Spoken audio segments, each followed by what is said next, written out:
জানেন কি মা কালী কেন সবসময় জিভ বের করে রাখেন? এর পেছনে লুকিয়ে আছে এক অবিশ্বাস্য পৌরাণিক কাহিনী। ভয়ঙ্কর অসুর রক্তবীজকে বধ করার পর মা কালী ক্রোধে উন্মত্ত হয়ে প্রলয় নৃত্য শুরু করেন।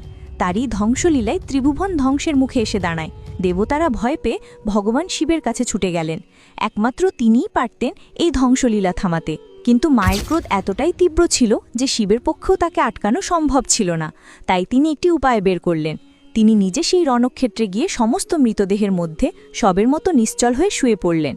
ক্রোধে উন্মত্ত মা কালী নাচতে নাচতে হঠাৎই খেয়াল না করে সেই সবরূপী মহাদেবের বুকের উপর পা দিয়ে ফেললেন।